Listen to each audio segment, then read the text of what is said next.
if you question this at all, you get labeled really quickly, correct? You do, immediately as transphobic. These are all celebrities who have been called out, criticized, and condemned for cultural appropriation. Dr. Phil has never been one to tiptoe around controversy, but when it comes to woke culture, his takedowns have been some of the most explosive in TV history. From questioning extreme gender ideology in schools to exposing cancel culture's hypocrisy, he's taken on the woke narrative without hesitation. In this video, we're breaking down his most brutal reality checks, the ones that left activists completely speechless. But make no mistake, Dr. Phil isn't here just to stir controversy. His fight is about defending logic, common sense, and the freedom to have real conversations.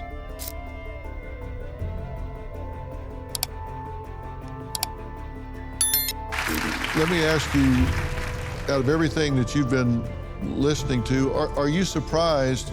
We were just talking with Jamie, and she was saying that this has really been kind of a reactive sort of thing without the clinical protocols that you would expect to screen these patients, particularly these young patients, before instituting a protocol. Is that an isolated situation, or is this something that's more widespread? It is absolutely widespread. What Jamie is describing is systemic, and it flows from the nature of the treatment protocol itself and the ideology that underwrites it.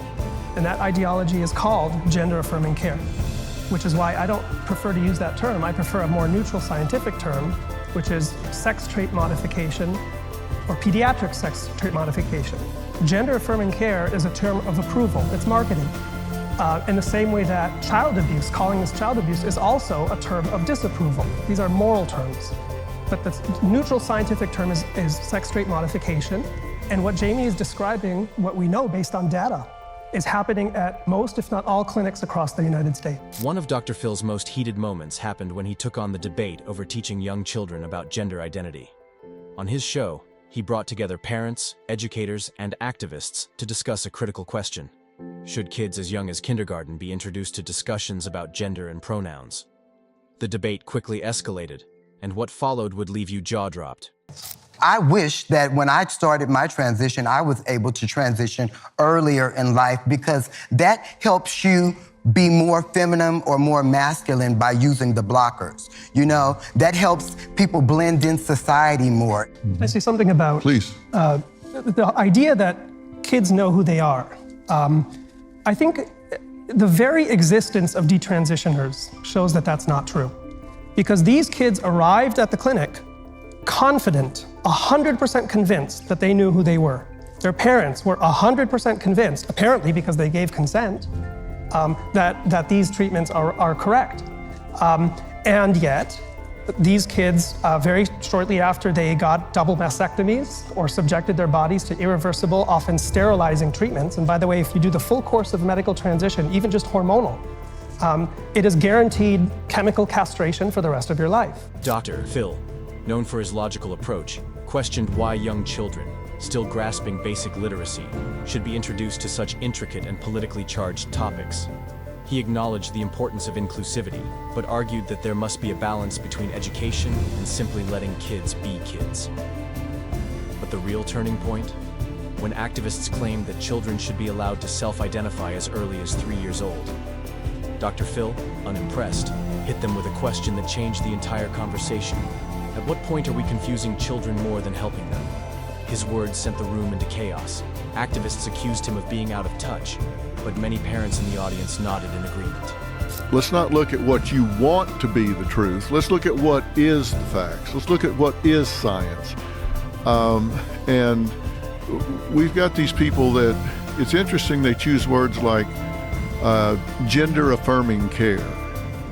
You know, that's interesting that they call it that, but really what they're talking about is hormonal therapy or sex reassignment surgery on children. And in fairness, the American Medical Association, the American Academy of Pediatrics, the American Endocrine Society, or whatever the exact name of that is, All of the major medical associations have signed off on this, Joe. They've signed off on it. And I have never seen those organizations sign off on anything with less information as to whether or not it does long-term harm of anything in my life. And when I ask about that, when I bring that up, then they immediately label you as transphobic. This wasn't about denying anyone's identity. It was about asking a critical question.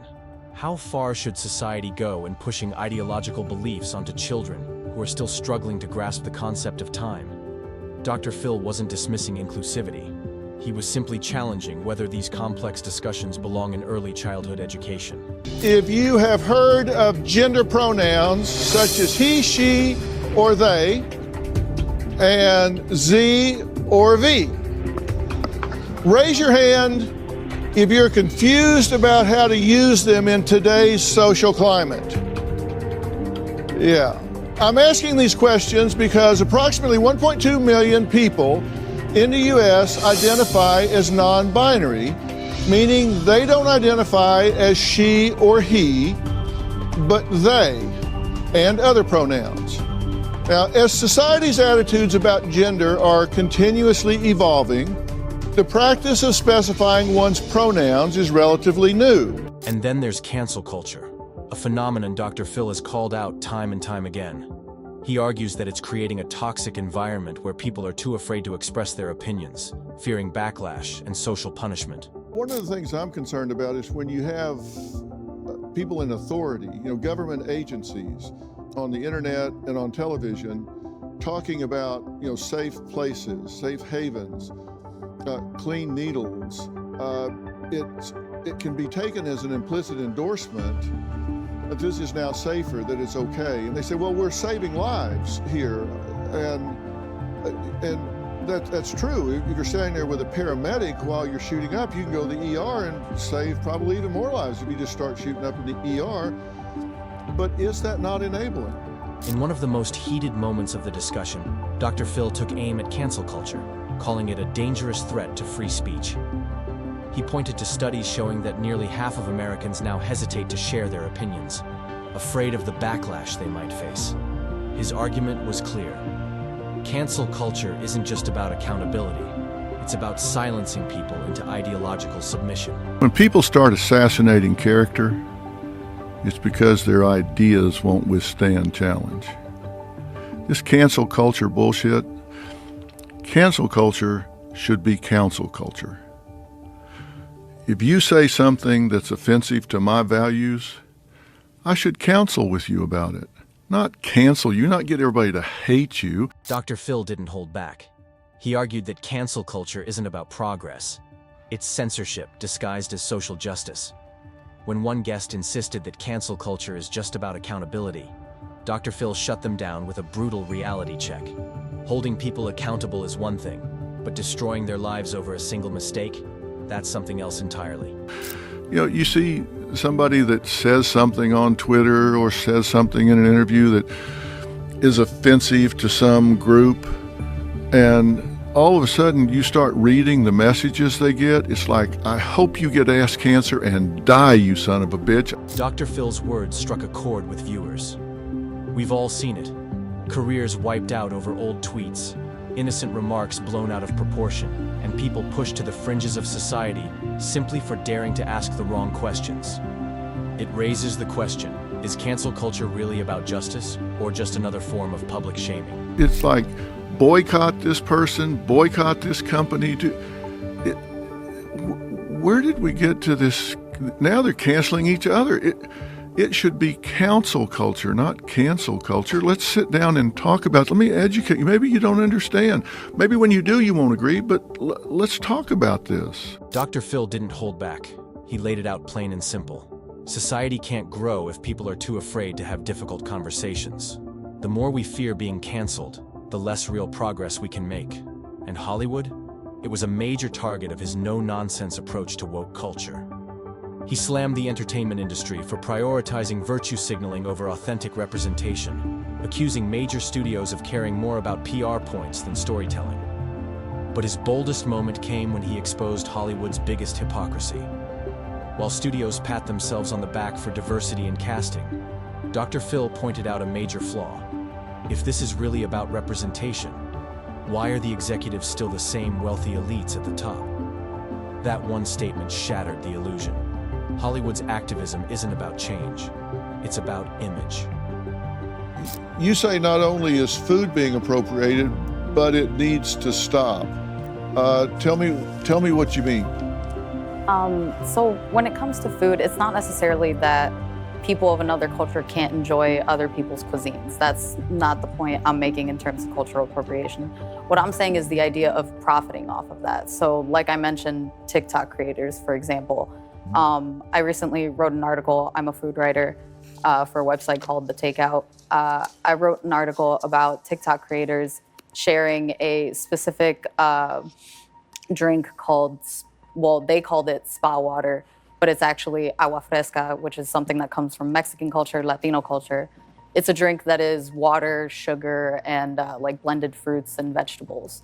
So the issue there is that white creators on TikTok are sharing this particular drink. They're profiting off of it in the sense of they're gaining attention from it, they're gaining views, and they're also giving it a new name. This drink already existed, it's part of a culture. I feel like it's very simple to give credit where credit's due. And compensation. And compensation to who? Well, for one thing, let's think about Jack Daniels and the enslaved person that created that recipe. It would be nice to let his family benefit from that rather than having Jack Daniels' family become millionaires. So they would have to track down the creator of Agua Fresca, hope that they still have family alive, and give them some of the money they've made off the TikToks they've created? I don't think it's specifically that. It's not, I'm at least me personally. You don't think they need to be compensated? Cultural appropriation, another hot button issue. And once again, Dr. Phil refused to follow the woke crowd. While some activists argued that enjoying another culture's food, fashion, or traditions is inherently offensive, Dr. Phil called it what it is: absurd. He challenged guests who claimed that wearing braids or cooking ethnic dishes should be off limits to outsiders. His response was sharp. If we lived by that logic, we'd all be stuck in isolated bubbles, too afraid to learn from each other. Dr. Phil made it clear. Sharing cultures is one of the things that makes human society thrive. And when we start shutting that down, we're not protecting culture, we're harming it. Let's start out by defining white privilege and what it is and what it is not. Now, first, definition. Privilege is a special right or advantage or immunity granted or available only to a particular person or group. Now, when we say privilege, that just means that it's something that exists. It's not something that somebody created or grabbed, right? But it doesn't stop at culture. Dr. Phil also set his sights on corporate woke branding. He called out big companies that throw rainbow logos on their products during Pride Month or post feel-good slogans about justice, yet behind closed doors, continue unethical labor practices and do little to change workplace conditions. His words hit hard. Changing a logo is easy. Actually standing for something takes effort. The crowd erupted in applause. Because let's face it, many of these corporations profit off social causes while doing the bare minimum to solve real problems. And Dr. Phil wasn't about to let that hypocrisy slide. All right, and we're talking here that the privilege is, we said it goes to a group or an individual, and we're talking about the group being white here. And so white privilege, we're talking about inherent advantages possessed by a white person on the basis of their race in a society that's characterized by racial inequality or injustice. So the fish you're talking about here are white folks that are swimming in a society and they don't realize that this inures to their benefit. It's not that they said, I'm gonna position myself in a way that I have this advantage. It just exists all around them. Social media platforms weren't safe from Dr. Phil's takedown either. He slammed big tech for what he called selective enforcement of free speech. While platforms like Twitter and Facebook say they're fighting misinformation, Dr. Phil argued they're really silencing views they don't like. He pointed out the obvious double standard. Some political perspectives are flagged and removed, while others are left untouched. His message was clear. If we start policing speech based on ideology, we're no longer living in a true democracy. And honestly, he's got a point. In one of Dr. Phil's most talked about episodes, the spotlight turned to gender inclusivity and the erasure of traditional language. The debate, whether calling someone mom or dad, was suddenly offensive. When one guest argued these terms excluded non-traditional families, Dr. Phil didn't back down. Instead, he offered a simple, common-sense fix. Why not add new terms instead of erasing the old ones? That one statement lit up the internet. Activists labeled him regressive, but many praised him for defending linguistic sanity. Because at the end of the day, adding words is inclusion, erasing them is control. They should be able to explore and express themselves. And you say that this is appropriate beginning in kindergarten. I mean, I've worked with parents who brought it into preschools even. I see you nodding your head, but I'm sure you're very excited about it. And I do want to point out that there are plenty of trans youth, myself included, who have come out at young ages. If I had this as a tool when I was 8 years old, I would have been so much more comfortable with myself. I would have known who I was and that I wasn't alone. Dr. Phil didn't just call out the noise, he exposed the deeper problem. Woke culture, in his eyes, is pushing us into ideological tribes, turning conversation into combat. He warns that the real danger isn't disagreement, it's the refusal to even talk. He's urged younger generations not to throw out the wisdom of the past, but to learn from it. His boldest argument? That society only works when we agree on objective truths, facts that don't bend to feelings or trends. From calling out performative activism to defending biological reality, Dr. Phil hasn't been afraid to say what others won't. Love him or not, one thing's clear. He's forcing the world to face tough questions. So, what do you think? Should we keep challenging these ideas or stay silent to avoid backlash? Let us know in the comments. And if you're here for more bold takes like this one, don't forget to like, subscribe, and hit that bell for more.